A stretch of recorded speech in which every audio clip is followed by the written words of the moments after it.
بسم الله الرحمن الرحيم الحمد لله رب العالمين الصلاة والسلام على سيد المرسلين وعلى آله والصحابة الأكارم الغرر أما بعد السلام عليكم ورحمة الله وبركاته.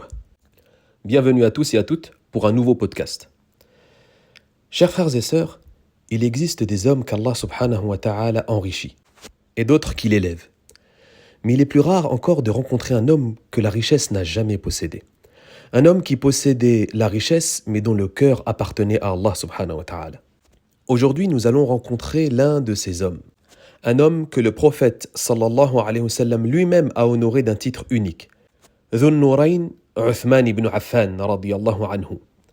Un homme immensément riche, mais plus riche encore par sa foi. Un commerçant prospère, mais qui fit de sa fortune un pont vers le paradis et une aide pour la communauté. Il s'appelait Uthman ibn Affan ibn Abil As, ibn Umayya, ibn Abd Shams, ibn Abd Manaf. Son ascendance rejoint celle du prophète sallallahu alayhi wa sallam en Abd Manaf. Sa mère était une cousine du prophète sallallahu alayhi wa sallam de par son père. Il était donc proche parent du prophète sallallahu alayhi wa sallam.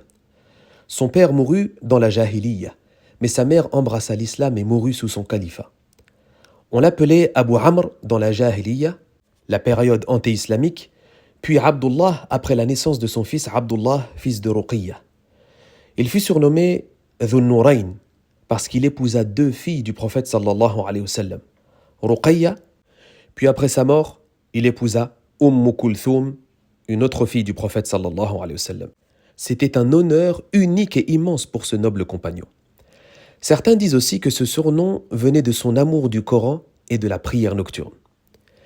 Il naquit à la Mecque environ 6 ans après l'année de l'éléphant, plus jeune que le prophète sallallahu alayhi wa sallam d'environ 5 ans. Il était de taille moyenne, au visage beau et lumineux, à la barbe fournie, à la peau claire, aux cheveux abondants. Mais ce qui frappait surtout, c'est sa pudeur et sa douceur. À la Mecque, au sein des Quraysh, il était déjà parmi les hommes les plus respectés. Riche commerçant, héritier d'une grande fortune, cultivé, connaissant les généalogies, les récits arabes, multipliant les voyages, doux, généreux et aimé des gens. Mais surtout, il n'a jamais bu d'alcool, jamais adoré une idole, jamais commis de turpitude.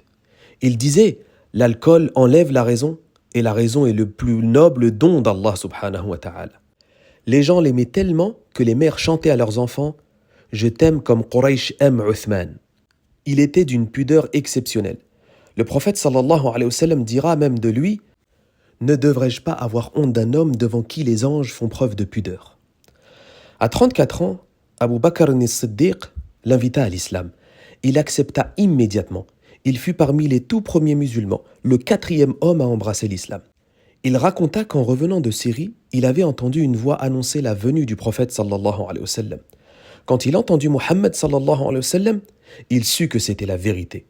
Son oncle Al-Hakam ibn Abil As l'attacha et tenta de le faire renoncer lors de la période des tortures, dans les débuts de l'islam. Il répondit « Je ne l'abandonnerai jamais ».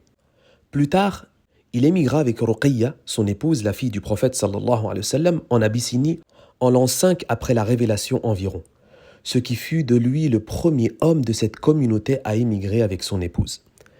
Puis il revint à la Mecque, 1 an plus tard environ, et resta auprès du prophète sallallahu alayhi wa sallam, participant à la construction de la communauté. Uthman ibn Affan radiyallahu anhu avait un amour profond pour le Coran.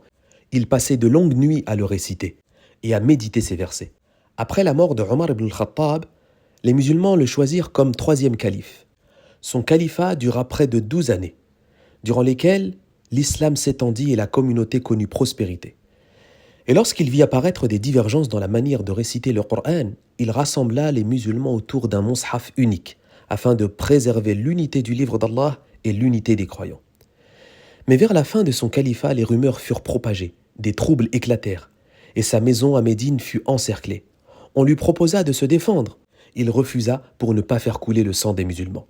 Il jeûnait, priait, lisait le Coran, et il fut assassiné alors qu'il récitait le livre d'Allah. Il est donc mort en martyr, radiyallahu anhu. Certains récits rapportent que son sang aurait même coulé sur les pages du Coran. Il quitta ce monde comme il l'avait vécu, avec pudeur, patience et le Coran dans les mains. Voilà Uthman radiyallahu anhu. Mais pour connaître vraiment un homme, il faut voir ce qu'il fait de ce qu'Allah lui donne. Allah l'avait enrichi et il transforma sa richesse en bienfait pour toute la communauté. Et parmi ces dépenses innombrables dans le sentier d'Allah, une histoire reste gravée dans la mémoire de la communauté. L'histoire du puits de Rouma, cette eau devenue miséricorde et une sadaqa jariya, une aumône continue. Lorsque le prophète sallallahu alayhi wa sallam arriva à Médine, lors de son émigration avec les musulmans, l'eau douce était très rare. Les habitants souffraient de la soif et les nouveaux immigrés trouvaient l'eau difficile à boire. Un seul puits donne une eau pure, une eau bonne, le puits de Rouma. Mais il appartenait à un homme. Certains disent que c'était un juif de Médine, qui vendait l'eau aux musulmans très cher. Alors le prophète sallallahu alayhi wa sallam lança un appel. Qui achètera Rouma pour les musulmans aura mieux que cela au paradis. La nouvelle arriva à Uthman. Il alla voir le propriétaire pour lui acheter son puits. Mais l'homme refusa dans un premier temps de lui vendre son puits entièrement. C'était sa seule richesse, son seul gain de pain. Alors Uthman proposa une autre chose. Il lui proposa d'acheter la moitié du puits. Un jour pour Uthman et un jour pour l'homme. Il paya selon les récits environ 20 à 35 000 dirhams. Le propriétaire accepta. Le jour de Uthman, l'eau était gratuite. Et les musulmans venaient remplir leurs bouteilles, leurs bidons pour 2 jours.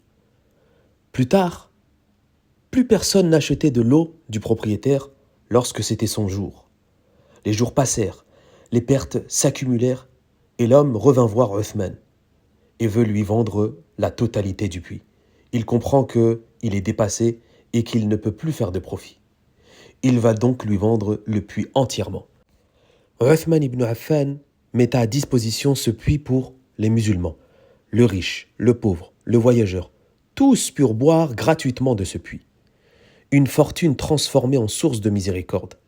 Et ce puits acheté par Uthman ibn Affan, il y a plus de 14 siècles, est resté un waqf pour les musulmans jusqu'à aujourd'hui. Son eau et ses terres continuent de profiter aux croyants. Et les récompenses continuent, par la permission d'Allah walillahi alhamd, de s'inscrire dans les œuvres de Uthman radiyallahu anhu. Mes chers frères et sœurs, en entendant cette histoire, on ne peut pas rester simplement admiratif devant la générosité de Uthman ibn Affan radiyallahu anhu. Car ces récits ne sont pas faits pour être racontés uniquement, comme on l'a indiqué dans l'introduction du premier podcast, mais pour être vécus. Derrière le puits de Rome, il y a des leçons pour nos maisons, nos mosquées, nos familles, nos sociétés et nos cœurs. Arrêtons-nous donc quelques instants sur les enseignements profonds que cette histoire nous laisse aujourd'hui.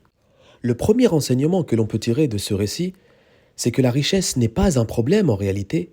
En revanche, l'égoïsme est un problème. Uthman ibn Affan radiyallahu anhu était immensément riche, mais il n'a jamais laissé l'argent entrer dans son cœur. Aujourd'hui, le problème n'est pas d'avoir de l'argent. Le problème, c'est de vivre pour l'argent. Dans notre communauté, généralement et malheureusement, certains se disputent pour des héritages. Certains oublient leurs parents pour un commerce. Certains construisent des maisons luxueuses, mais ne financent pas des projets importants pour la communauté, comme des écoles privées, des instituts, des mosquées, etc. Certains dépensent pour des mariages extravagants, mais pas pour un étudiant en difficulté. Un étudiant qui s'est consacré pour rechercher le savoir religieux afin de le mettre au service de la communauté. Eh bien, Uthman nous enseigne, l'argent est un outil, pas une idole. L'argent est un moyen, pas une finalité.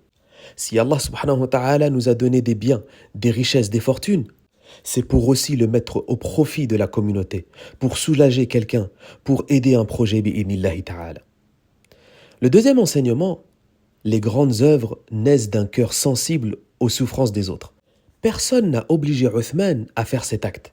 Il a entendu, les musulmans manquent d'eau. Son cœur a répondu, tout simplement. Aujourd'hui, combien de gens voient la misère autour d'eux sans réagir ? Des jeunes qui sombrent dans les addictions, par exemple, des couples qui divorcent faute de médiation, des parents isolés, des étudiants qui abandonnent leurs études, des mosquées sans enseignants, des instituts en manque de moyens, des imams dans la précarité, des enseignants dans la précarité également.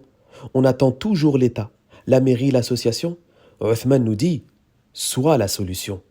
Sois une aide pour ton frère, sois une aide pour ta communauté, sois une aide pour ceux qui transmettent le savoir. Même un petit geste peut changer une vie bi'idhnillahi ta'ala. Le troisième enseignement, la sadaqa la plus noble est celle qui dure. Uthman n'a pas donné un simple repas, bien que cette action est noble.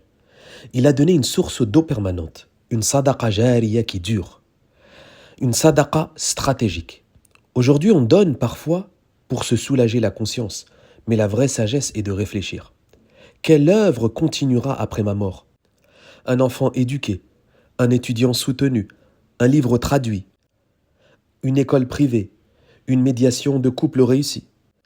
C'est ça une sadaqa jariya, une sadaqa qui perdure bi'idnillahi ta'ala. Le quatrième enseignement, l'intelligence stratégique au service du bien. Regardez la sagesse de Uthman.